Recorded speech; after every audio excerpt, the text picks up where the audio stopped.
Hi, I'm Chris from Airwindows. I've been real busy doing a whole bunch of stuff, and it's kind of a blessing and a curse because there's just piles of things that I need to bring out, but people are also asking me for other things as well. Like one of the things I might be trying to do a little work on is somebody was asking me for a version of channel that was like channel 5 but also channel 6 at the same time or something.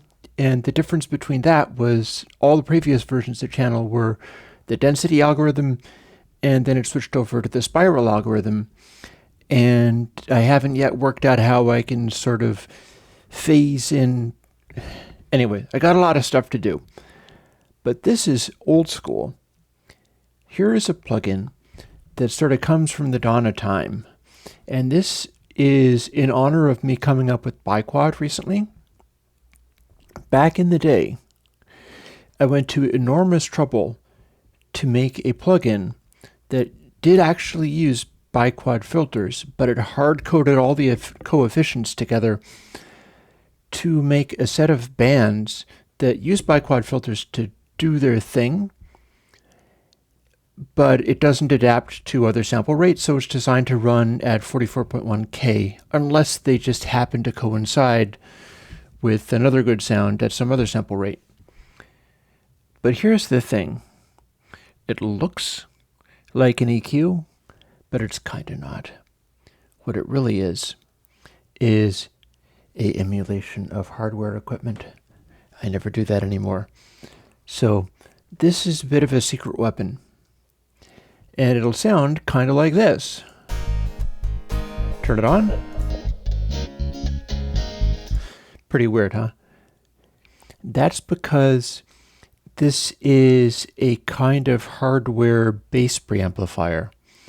It's my best effort at getting something vaguely like the SansAmp Bass DI, which I, strangely enough, turned out not liking as a bass DI. But before I got rid of mine, I tried to analyze the bands and things, and I set it up in such a way that it could deliver a sound that has the same bands that that DI does, but then they also distort, which is different from what you'd normally get out of biquads. Anyhow, this is sort of old school. It's sort of weird. And I'll play with it, but future work that I'm going to do is not going to be like this because I'm not going to copy things that exist. I'm going to make up new things. However, this is such a secret weapon, and one of the old school plugins that I knew I had to re-release at some point. So now it is available for VST, and the secret is kind of out. People use this for bass guitars, people use this for heavy guitars. Whatever makes it work for you. And this is what it sounds like on a full mix, because that's often what I like to do. You get more of a sense of what everything does if there's an entire mix with like reverb and everything going on. But this is not designed for a full mix or mastering. Please don't use this for mastering. And this is exactly as it existed back in the day when it was a secret weapon that only a few people knew about. Works like this. Our drive control kind of gives a stage of overdrive and intensity. Can pull it back a little bit. Presence, as you can tell, gets real aggressive. High sounds like this.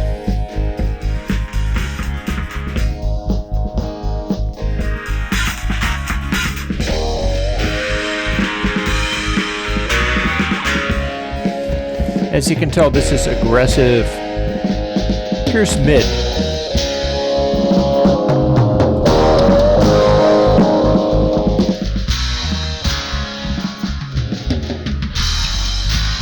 And you can do that bass thing of sucking mids out. And then here's lows.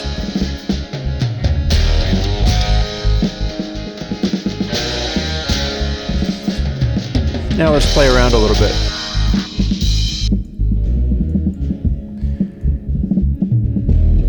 Here's only lows. Distorts real hard. Then if we use the drive, it gets even more distorty. Here's only mid. Here's only high.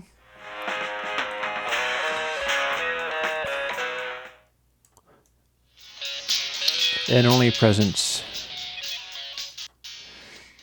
So this is a pretty weird sounding plugin. There's a lot of response irregularities. You can see in the chart that it's just an insane thing. But it's for doing this kind of like getting a bass guitar style sound going.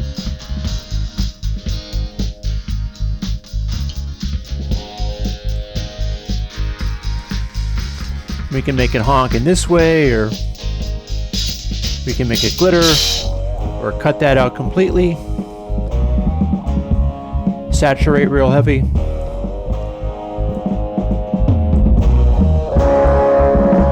Be a big roaring noise, very loud.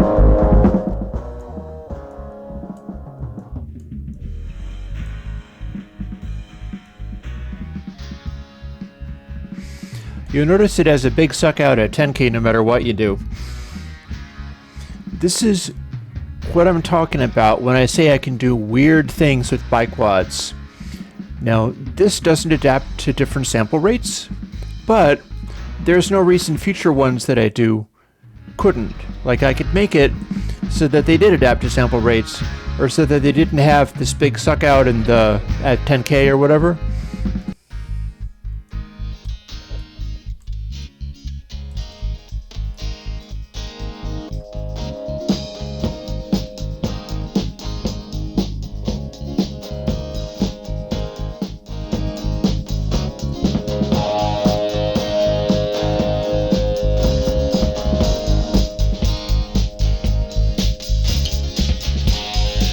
Kind of hear what it does to the bass.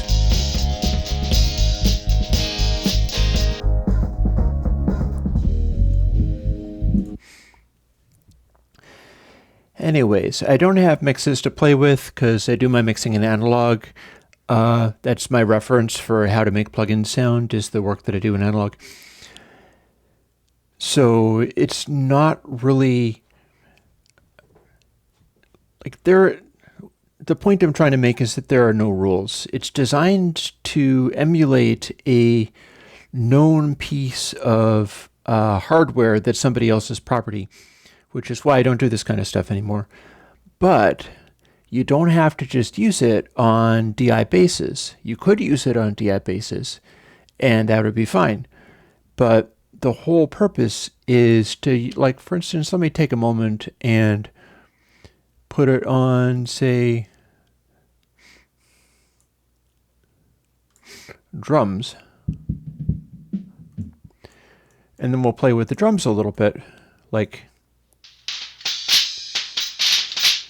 present sounds kind of nasty because it doesn't really do cymbal style highs. High sounds kind of nasty too. How about some kick?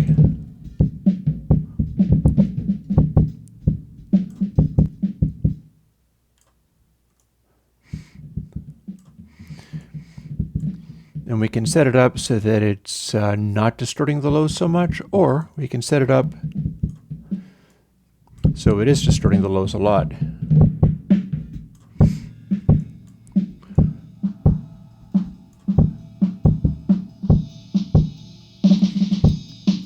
And again, we can get like weird stuff going on.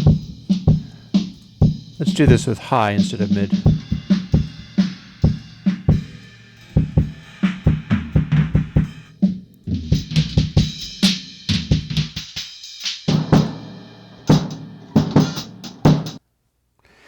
So yeah, just use this for whatever.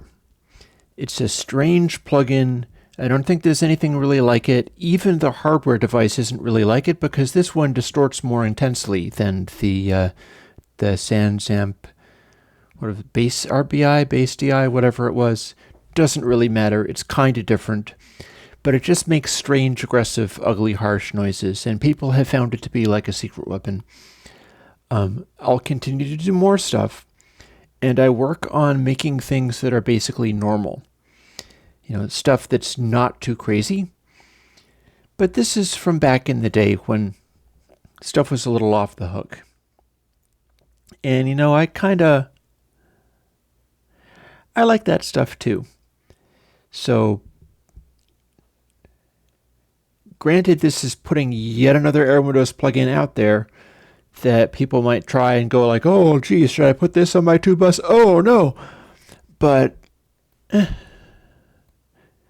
run your own risks and use BassDrive if you like. If it is that much of a secret weapon for you, for instance, you put it on guitars or you put it on your bass or something like that, and you go, oh my goodness, this is brilliant, this is exactly what I needed, then you can throw another $50 my way as if it was a commercial plugin that you bought. If you're doing that, then please donate the $50 at my Patreon. That's why I'm still here, able to do this stuff. And as I suggested at the beginning, boy, I got a lot of stuff still to do. Many irons are in the fire, and my workload is pretty huge, which means at least I'm going to stay busy. I got a lot of stuff to do. I'm looking forward to the reaction from some of those things, and I have no idea what kind of reaction this is going to get. Maybe it's just too strange or too ugly sounding to work, or maybe it's just ugly sounding enough to work. In any case, thank you for listening to such as it was, the strangeness of listening to this stuff. And I'll talk to you later. Bye-bye.